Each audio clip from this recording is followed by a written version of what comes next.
Do you have a statin prescribing doctor? Well, most of us do, and statin prescribing is here to stay, but we don't have to participate in it. This is part 2 of my series on 12 things that I wish every doctor who prescribes statins would do before they pull out the pad. Stay tuned.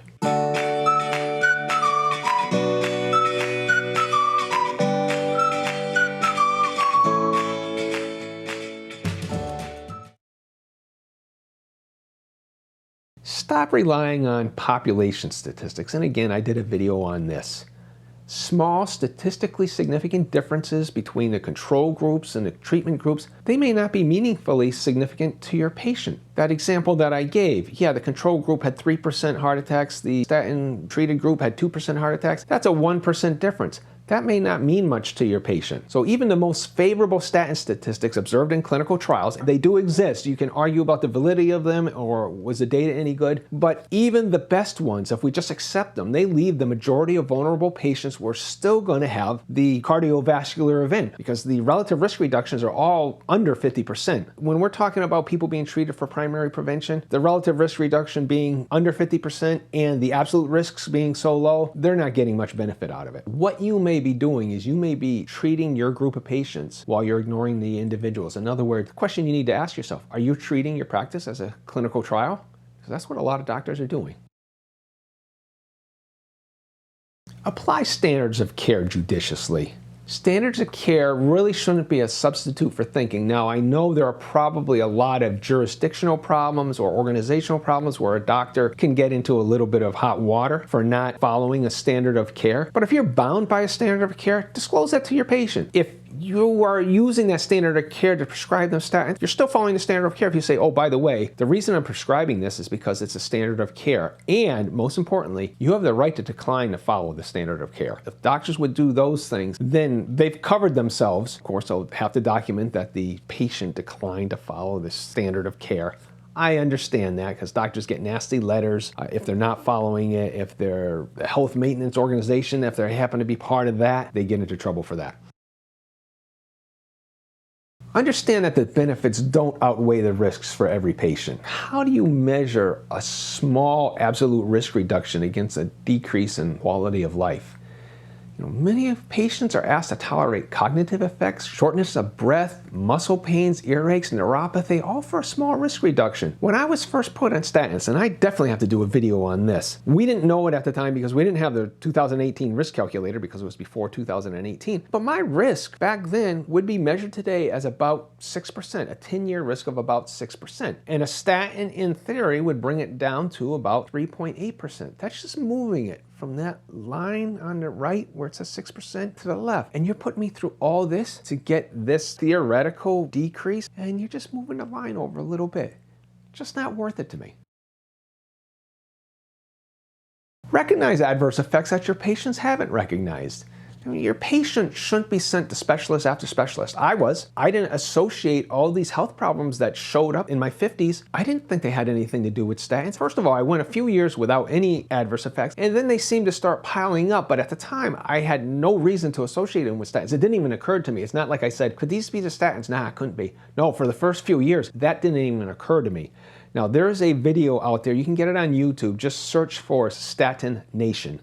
And there's a doctor in that who was actually a patient. She happened to be a doctor, but she was a patient, and her life and her practice was ruined by statins. And she had no idea that it was the statins, and her doctor didn't either. And she makes this point, and that's exactly what I was being faced with. You got to get out of that statins don't cause that mindset. I heard that so many times from my doctor when I finally did make the connection and did understand that it was statins. Oh, statins don't cause that. I'm like, how do you know? Well, because nobody's reporting it. Are you going to report it? Well, no, because statins don't cause that. It's arguing in a circle. The doctor should be leading the way in identifying not just statin adverse effects, but any medication adverse effects. If somebody shows up with something new that's totally unusual for them, you should be reviewing their medications at first. I mean, I was sent to a neurologist for neuropathy in my knees. He never even asked. But the primary care physician should know, and they should be looking at the medication load that you're putting on a patient in order to determine if these health problems that they're getting are actually adverse effects.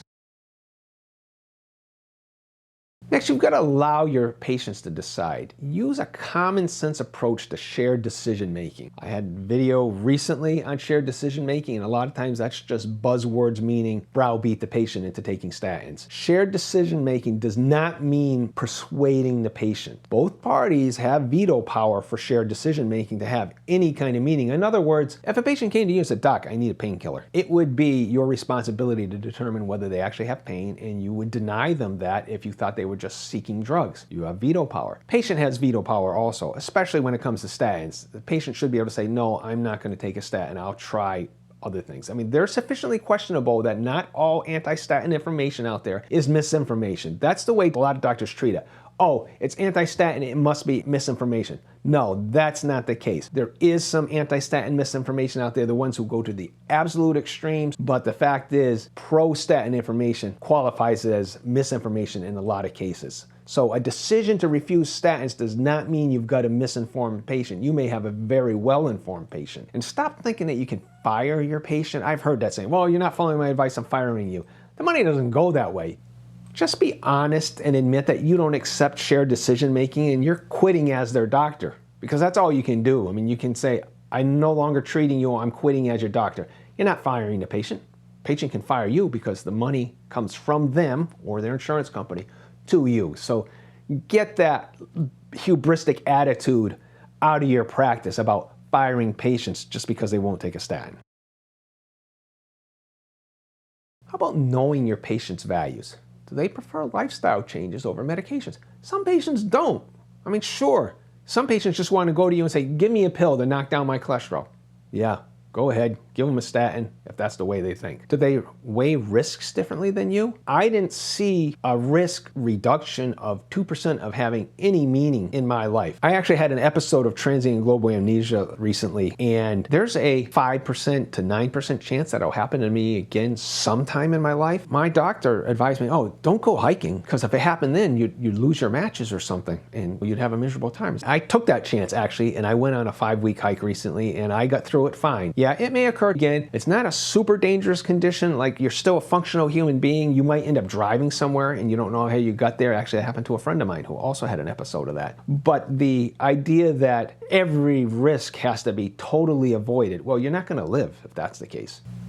Next, does your patient have religious, philosophical, or ideological values to consider?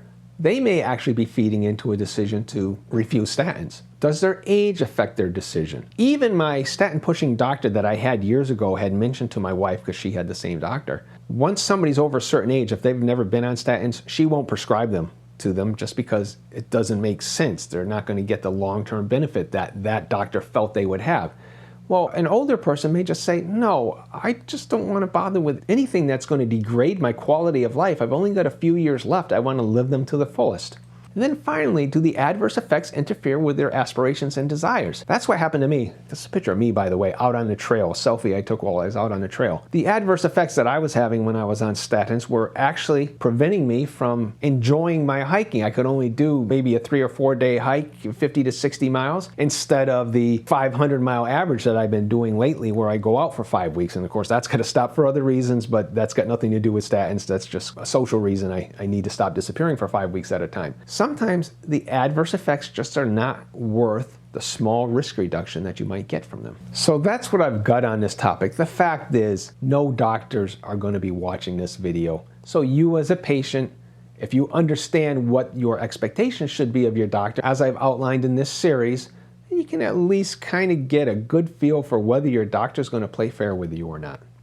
So if you appreciate this content, please like, share, subscribe, and comment on this topic or any others you'd like me to cover. Thanks for listening.